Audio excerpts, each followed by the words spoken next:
எல்லாருக்கும் வணக்கம். நான் பிரகாஷ் பேசுகிறேன். இது வரைக்கும் நீங்கள் இந்த சேனலை சப்ஸ்கிரைப் பண்ணலாம், சப்ஸ்கிரைப் பண்ணிக்கோங்க. அது மட்டும் இல்லாமல் பக்கத்தில் இருக்க பெல் பட்டனும் கிளிக் பண்ணி வச்சுக்கோங்க. அப்போ தான் நம்ம சேனலில் போடுற எல்லா வீடியோஸும் உங்களுக்கு நோட்டிஃபிகேஷனில் காமிக்கும். மேலும் ஜோதிடம் சார்ந்த ஏதாவது கேள்விகள் இருந்தாலும் அல்லது உங்கள் சுய ஜாதகத்தை பற்றி ஏதாவது கேள்விகள் இருந்தாலும் நீங்கள் கீழே கமெண்ட் பாக்ஸில் உங்களோட பிறந்த தேதி, பிறந்த நேரம், பிறந்த இடம் குறிப்பிட்டு உங்கள் கேள்விகளை நீங்கள் கேட்கலாம்.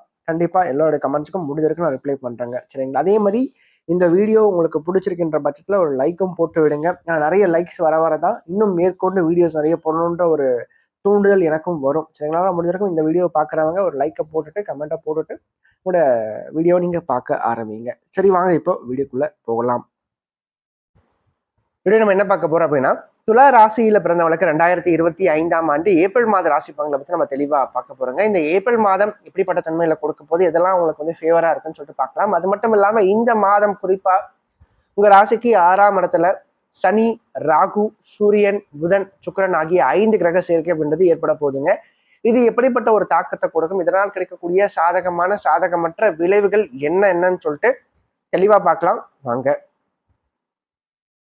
துலாம் ராசியோட அதிபதி யாருன்னு பார்த்தீங்கன்னா சுக்கிரன். துலாம் ராசி கால புருஷனுக்கு 7வது ராசியா வருதுங்க. நட்சத்திரங்களை பொறுத்த வரைக்கும் துலா ராசியில சித்திரை 3 மற்றும் 4ஆம் பாதமும், சுவாதி முதல் 4 அட்சர பாதங்களையும், விசாகம் முதல் 3 அட்சர பாதங்களையும் கொண்டுள்ள ஒரு ராசி தாங்க இந்த துலாம் ராசி. துலா ராசிக்காரங்களை பொறுத்த வரைக்கும் இந்த காலகட்டங்கள் எப்படி இருக்கு அப்படின்னு பார்க்கும்போது, ஃபர்ஸ்ட் விஷயம், ராசிக்கு 6ஆம் இடத்துல இத்தனை கிரகங்களுடைய இணைவு இருக்கிறது நல்லதா அப்படின்னு கேட்டால் கண்டிப்பாக கொஞ்சம் நல்லது இல்லை அப்படின்னு தான் சொல்லலாம். இல்லை, சில சாதகமான விஷயங்கள் இருக்கு. ஃபர்ஸ்ட் ஃபேவரான விஷயங்களை ஃபர்ஸ்ட் பார்த்துடலாம். சரிங்களா? முதல்ல 6ஆம் இடம் அதிகமான வலுவில் இருக்கும்போது எதிர்ப்புகள் சற்று இருக்கும், ஆனால் அதை எதிர்த்து ஜெயிச்சு காமிப்பீங்க. சரிங்களா? உங்களுக்கு பிடிக்காதுடைய கைகள் ஓங்கும், அதன் பிறகு உங்களுடைய கைகள் ஓங்கி நீங்க வெற்றி கொள்வீங்க. அதே மாதிரி இந்த டைம்ல வந்து பாத்தீங்கன்னா எந்த ஒரு சூழ்நிலையும் சமாளிச்சு ஜெயிச்சு காமிப்பீங்க. சரிங்களா? அது மட்டும் இல்லாமல் எதிரிகளை வெல்வீங்க. சரிங்களா? மேலும் ராசிக்கு 8ஆம் இடத்துலேருந்து குரு 2ஆம் இடத்தையும் 12ஆம் இடத்தையும் பார்க்கறதுனால ஓரளவுக்கு வருமானத்தை உண்டு பண்ணி கொடுப்பார். சரிங்களா? மேலும் இந்த மாதிரி 2வது பகுதி ஓரளவுக்கு நல்லா இருக்கு, வருமானம் சார்ந்த விஷயத்தை பொறுத்த வரைக்கும் நல்லா இருக்கு. சரிங்களா? ஆனால் முதல் பகுதியில் வந்து பார்த்தீங்கன்னா சில தடைகள், சில தாமதங்கள் இருந்தாலும் கூட 2வது பகுதியில் நல்ல ஒரு ஏற்றம், நல்ல ஒரு வருமானம் சார்ந்த விஷயங்கள் உண்டு பண்ணி கொடுக்கும். அதே மாதிரி வெளிநாடு சம்பந்தப்பட்ட முயற்சிகள் ஓரளவுக்கு வெற்றியை கொடுக்கும். சரிங்களா? நீங்கள் அப்ராட் போகிறதுக்காக நீங்கள் ட்ரை பண்ணுறவங்களுக்கு ஓரளவுக்கு ஃபேவராக இருக்கு இந்த நேரம் அப்படின்னே சொல்லலாம். 2வது, ராசிக்கு விரயஸ்தானத்தை கிட்டத்தட்ட வந்து பார்த்தீங்கன்னா 4 கிரகங்கள் பார்க்குறாங்க. சரிங்களா?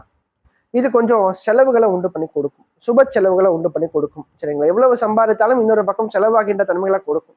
ஒரு சிலருக்கு மட்டுமே ஆரோக்கியத்தில் கொஞ்சம் பிரச்சனைகளை உண்டு பண்ணி கொடுக்கும். அதை நான் ஏன்னு சொல்றேன் அப்புறமா. சரிங்களா? அதே மாதிரி பேச்சில் நீங்கள் கெட்டிக்காரங்க. சரிங்களா? எந்த ஒரு சூழ்நிலையும் சமாளிப்பீங்க.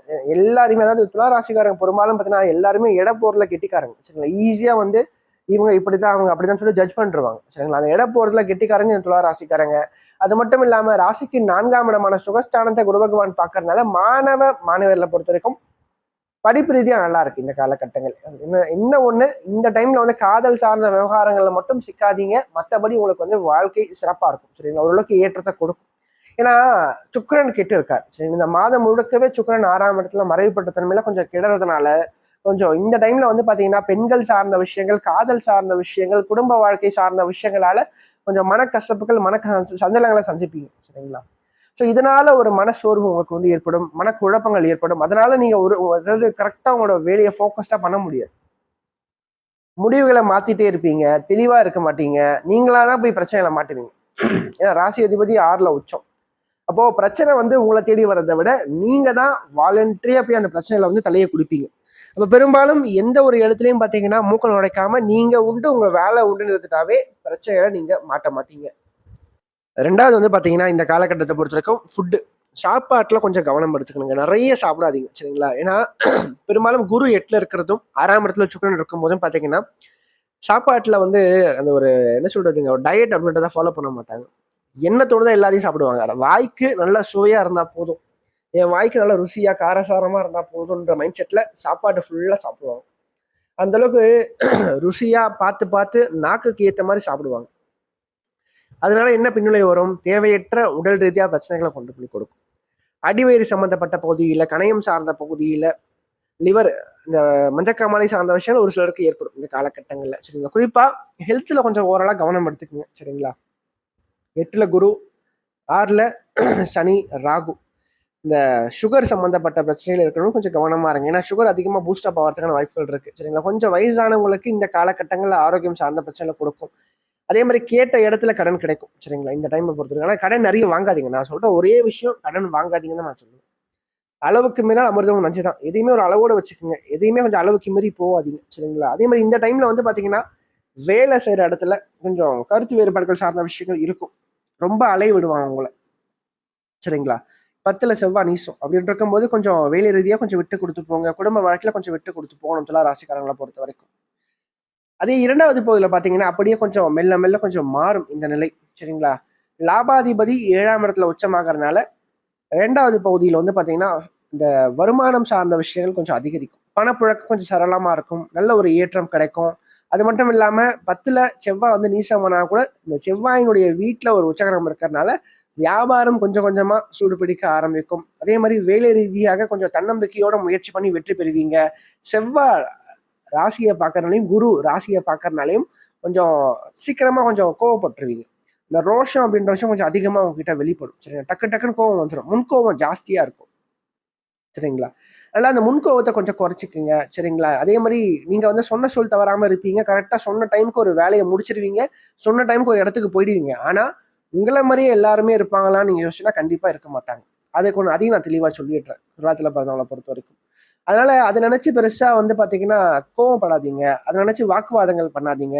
இந்த டைம்ல உங்களுக்கு வரக்கூடியவங்க, நீங்க போற இடத்துல இருக்கக்கூடியவங்க, நீங்க பேசக்கூடிய நபர்கள் எல்லாருமே இப்படிதான் இருப்பாங்க. அதுக்காக நீங்க வந்து எல்லா விஷயத்தையும் கோவப்பட்டீங்கன்னா அப்புறம் வந்து நம்ம காரியத்துல நம்ம கோட்டை விட்டுருவோம் சரிங்களா. அதே மாதிரி 7ல் வந்து பாத்தீங்கன்னா சூரியன் உச்சமாக்குறதுனால கொஞ்சம் உங்களோட வாழ்க்கை துணையார் என்ன சொல்றாங்களோ அதை கேட்டு நடங்க சரிங்களா. அப்படி நீங்க கேட்காத போதுதான் கொஞ்சம் சண்டைகள் வரும். அவங்க என்ன சொன்னாலும் அது சரியா தான் இருக்கும். அதனால வந்து முடிஞ்ச வரைக்கும் அதை கேட்டு நடக்கிறது சிறப்பா இருக்கும் உங்களை பொறுத்த வரைக்கும் சரிங்களா. அதே மாதிரி குரு ராசிக்கு 2ஆம் இடத்தை பார்க்கறதுனால உங்களுக்கு குடும்ப வாழ்க்கை மெல்ல மெல்ல மாறும் சரிங்களா. ஏப்ரல் மாதத்துல 2வது பிறகு உங்களுக்கு பிரச்சனைகள் இருந்துச்சுன்னா கொஞ்சம் கொஞ்சம் மாற ஆரம்பிக்கும். அதே மாதிரி வருமானம் சம்பந்தப்பட்ட விஷயம் தடைகள் இருந்துச்சுன்னா கண்டிப்பாக சரியாகும் சரிங்களா. அப்போ ஃபினான்ஷியலா எப்படி இருக்கும், செகண்ட் ஹாஃபை பொறுத்த வரைக்கும் நல்லா இருக்கும் சரிங்களா, ஓரளவுக்கு நல்லா இருக்கும். அதே மாதிரி குடும்ப வாழ்க்கையை பொறுத்த வரைக்கும் நான் சொன்ன மாதிரி இந்த விஷயத்த மட்டும் நீங்க ஃபாலோ பண்ணீங்கன்னா சிறப்பாகவே வருவீங்க. அதே மாதிரி சந்திராஷ்டம நாட்களை பொறுத்த வரைக்கும் பார்த்தீங்கன்னா இந்த ஏப்ரல் மாதம் 1ஆம் தேதி மாலை 4:30 மணி முதல் ஏப்ரல் மாதம் 3ஆம் தேதி மாலை 6:30 வரைக்கும் சந்திராஷ்டமம் இருக்கு. அதே மாதிரி ஏப்ரல் மாதம் 29ஆம் தேதி விடியற் காலை 2:50 மணி முதல் மே மாதம் 1ஆம் தேதி மாலை 3 மணி வரைக்கும் சந்திராஷ்டமம் இருக்கு சரிங்களா. ஸோ இந்த நாட்கள் துலாத்துல பிறந்தவங்களுக்கு சந்திராஷ்டம நாட்களா வரும் சரிங்களா. ஸோ இந்த காலகட்டங்கள்ல சந்திரன் பெரும்பாலும் உங்க ராசிக்கு 8ல் மறைவார், 10ஆம் அதிபதி 8ல் மறைவார். அப்படி மறையும் போது கொஞ்சம் மனக்குழப்பங்களை கொண்டு பண்ணி கொடுப்பார், மன சோர்வை கொடுப்பார், மனசுல ஒரு தயக்கத்தை உண்டு பண்ணி கொடுப்பார். இதை பண்ணலாமா வேணாமா, இது பண்ணா எப்படி வரும், இது பண்ணா சரியா இருக்குமா, அப்படிப்பட்ட தன்மைகளை யோசிக்க வைப்பார் இந்த சந்திரன். அதனால முடிஞ்ச வரைக்கும் மனசை ஸ்திரமா வச்சுக்கோங்க, நிலையா வச்சுக்கோங்க. நிறைய வந்து பாத்தீங்கன்னா அம்மன் கோயில் போயிட்டு வாங்க இந்த காலகட்டங்கள்ல. அப்படி இல்லைன்னா தட்சிணாமூர்த்தி வழிபாடு பண்ணுங்க சரிங்களா. முடிஞ்ச அளவுக்கு வாழ்க்கையில ஏற்றத்தை பார்ப்பீங்க. துலாத்துல பிறந்தவங்களுக்கு அடுத்து வரக்கூடிய குரு பயிற்சி ஃபர்ஸ்ட் கிளாஸா இருக்கு. நல்ல ஒரு ஏற்றம் காத்துட்டு இருக்கு, நல்ல ஒரு ஒளிமயமான ஒரு வாழ்க்கை காத்துட்டு இருக்கு, நல்ல ஒரு என்ன சொல்றதுங்க வாழ்க்கையில அடுத்த கட்டத்துக்கு போறதுக்கான விஷயங்கள் அடுத்து வரக்கூடிய ஒரு பீரியட்ல நடக்க போகுது துலாத்துல பிறந்தவங்களுக்கு. அதனால வந்து தைரியமா இருங்க, முயற்சி பண்ணுங்க, கண்டிப்பா வெற்றி பெற முடியும்.